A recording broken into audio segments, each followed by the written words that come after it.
సుమన్ టీవీలో మీ personal and business promotions కోసం కింది నెంబర్కి కాంటాక్ట్ చేయండి. కొద్ది రోజుల్లోనే మీ సిసిఎస్ మొత్తం తిరిగి ఇచ్చేయడం, మీ పిఎఫ్ బకాయిలన్నీ తిరిగి ఇచ్చేయడం వలన మన PF trust, APSRTC PF trust అనేది చాలా హెల్దీ ట్రస్ట్ అనేటువంటి లెవెల్కి వచ్చేసి, అంటే ఒకటి రెండుసార్లు మనకు చిన్న బెదిరింపు లేఖలు కూడా వచ్చినాయి కేంద్ర ప్రభుత్వం నుంచి. మీరు కట్టకపోతే యాక్షన్ తీసుకుంటాం, మీ మీద స్టాట్యూటరీ యాక్షన్ తీసుకుంటాం గవర్నమెంట్ ఆఫ్ ఇండియా యాక్ట్ ప్రకారం అని చెప్పి, పిఎఫ్ యాక్ట్ ప్రకారం. అక్కడ నుంచి అప్పులని తెచ్చింది కాక ఇవాళ మీరు పిఎఫ్కి అప్లై చేస్తే 3 రోజులు 4 రోజుల లోపు మీ పిఎఫ్ లోన్ మీ అకౌంట్లో పడే స్థాయికి వచ్చాం ఇప్పుడు మనం. ఈ ఆర్పిఎస్ 2017 అరియర్స్ అసలు వస్తాయా రావా అనేటువంటి పొజిషన్లో ఉన్నప్పుడు, సుమారు ఓ రోజు నేను తీసినప్పుడు మొత్తం ఆ చార్టర్ చూసినప్పుడు 580 కోట్లు బకాయి ఉంది. దాన్ని అప్పుడు కొంత ఇచ్చేస్తూ ఈ మధ్య కాలంలో ఒకసారి ఆ రోజు ఉన్న బకాయిలో 50%, 25% ఒకసారి, ఇంకోసారి 25% చేయడం ద్వారా 50% తెచ్చాం. ఆ తర్వాత ప్రతి నెల కొంత ఇస్తూ ఉండటం వల్ల కొంత తగ్గించగలిగాం.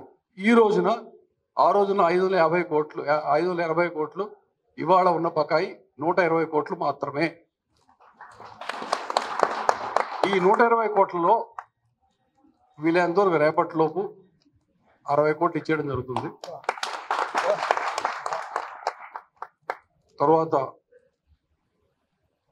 ముఖ్యమంత్రి గారితో సంప్రదించి అవసరమైతే ఇంకొక చిన్న లోన్ తీసుకొని ఈ మొత్తం బకాయిలు రేపెల్లులోకి తీర్చేయడానికి ప్రయత్నం చేస్తామని చెప్పి అందరికీ మాటిస్తున్నాను. దాంతో ఎంప్లాయీస్కి ఇవ్వాల్సినటువంటి అప్పులు, బకాయిలు, సంస్థ తరపున ఇవ్వాల్సిన బకాయిలు, నేను ఖచ్చితంగా ఇచ్చేద్దాం అనుకున్న బకాయి కొంచెం వెనకబడింది, అంతా కూడా తీర్చే అవకాశం ఉంటుందని మనస్ఫూర్తిగా అనుకుంటున్నాను.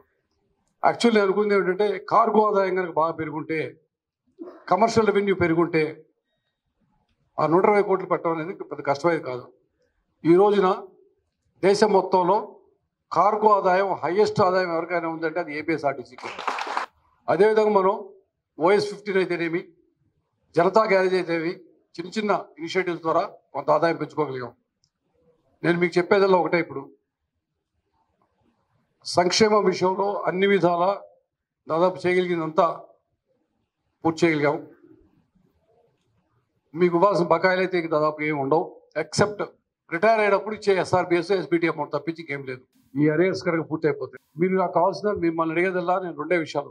లాస్ట్ టైం వచ్చినప్పుడు ఇది అడిగాను, మళ్ళీ అడుగుతున్నాను. ఈ మధ్యకాలంలో మనం కొత్త బస్సులు ఏర్పాటు చేసుకున్నాం, డీజిల్ బస్సులు. వచ్చే సంవత్సరంలోపు ఎలక్ట్రిక్ బస్సులు కూడా ప్రొక్యూర్ చేయడానికి మనం సన్నాహాలు ప్రారంభించాం. ఆల్రెడీ గవర్నమెంట్ ఆఫ్ ఇండియాకి రాసాం. గవర్నమెంట్ ఆఫ్ ఇండియా ఒక పర్టికులర్ స్టేట్ గవర్నమెంట్ తరఫున గ్యారంటీ ఇవ్వమన్నారు. అది స్టేట్ గవర్నమెంట్ ఈ మధ్యనే గ్యారంటీ ఇచ్చారు. చాలా కాలంగా మనం పెండింగ్లో ఉన్న విషయం అది. ఈ మధ్య ముఖ్యమంత్రి గారి దృష్టి తీసుకెళ్ళినప్పుడు అది కూడా ఇవ్వడం జరిగింది. సో అది ఇవ్వటం వల్ల మనకు ఒక 950 ఎలక్ట్రిక్ బస్సులు కొనుగోలు చేయడానికి కేంద్ర ప్రభుత్వం నుంచి సానుకూలత లభించింది. ఈ కొత్త బస్సులు అయితేనేమి, కొత్తగా వేసుకున్న హైర్ బస్సు కొని అయితేనేమి, ఎలక్ట్రిక్ బస్సుల వలన ప్రజలకి మెరుగైన సేవలు అందించాల్సిన అవసరం మనకు ఉంది. అది ఖచ్చితంగా మీరు గుర్తుపెట్టుకోండి. ప్రజలకు మెరుగైన సేవలు అందించడం వరకే ఆర్టీసీ మనుగడ ఉంటుంది. మనం ఎంతసేపు మన సొంతం చూసుకుంటే సరిపోదు. మనం ఎప్పుడు సొంతం అంటే, మనం అది ప్రజలకు మెరుగైన సేవలు అందించి తద్వారా వేరే ఆర్టీసీ బస్సు జోలికి వెళ్లకుండా, ఫర్ ఎగ్జాంపుల్ హైదరాబాద్ విజయవాడకి వెళ్ళాలంటే ఏపీఎస్ఆర్టీసీ బస్సు ఎక్కి ఉండాలి. తిరుపతి నుంచి చెన్నైకి వెళ్ళాలంటే ఏపీఎస్ఆర్టీసీ బస్సు ఎక్కాలి, అందుకని తమిళనాడు బస్సు ఎక్కకూడదు. ఆ విధంగా మన బస్సులు మనం రూపొందించుకోవాలి, మన సర్వీసెస్ ఆ విధంగా ఇంప్రూవ్ చేసుకోవాలి. అలా చేసినప్పుడే మన ఓఆర్ పెరుగుతుంది, ఆదాయం పెరుగుతుంది. ఆదాయం పెంచడంతో పాటు మన మెయింటెనెన్స్ అది జాగ్రత్తగా చేసుకోవడం ద్వారా బస్సు ఎక్కడైనా పోతే అదో వర్షం పడిపోతుంది, లోపలికి వర్షం పడిందనో, లేదా చక్రాలు ఊడిపోయినాయనో, సడన్గా బ్రేక్ డౌన్ అయిందనో, ఇటువంటి అపోహలు లేకుండా మనం ఏ విధంగా అయితే ఆర్టీసీ బస్సు ప్రయాణం సురక్షితం, శుభప్రదం అంటున్నామో, అదేవిధంగా ఎప్పుడు కూడా సురక్షితంగా మనం గమ్యస్థానాలు చేర్చడం, గ్యారంటీగా వాళ్ళు వెళ్ళాల్సిన టైంకి వెళ్తామని చెప్పి వాళ్ళకి నమ్మకం కలిగించడం చేయడం ద్వారా, అదేవిధంగా మనం ఏ విధమైనటువంటి వ్యయం అనేది ఉందో ఎక్స్పెండిచర్ దాన్ని కంట్రోల్ చేసుకోవడం, తగ్గించుకోవడం, ఆదాయం పెంచుకోవడం, వ్యయం తగ్గించుకోవడం, ఈ రెండు మనం సైమల్టేనియస్గా చేయవలసినటువంటి విషయం.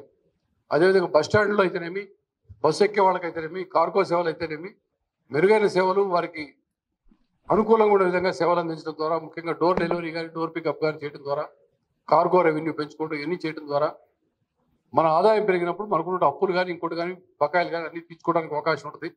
ఆ విధంగా మీరు కృషి చేస్తారని ఇదే అంకిత భావంతో ఈ 44 నెలలు నేనున్న సమయంలో ఏ విధంగా పనిచేస్తానో అదేవిధంగా భవిష్యత్తులో కూడా ఇదే అంకిత భావంతో పనిచేస్తారని పనిచేయాలని మనస్ఫూర్తిగా మిమ్మల్ని కోరుకుంటూ మీ అందరికీ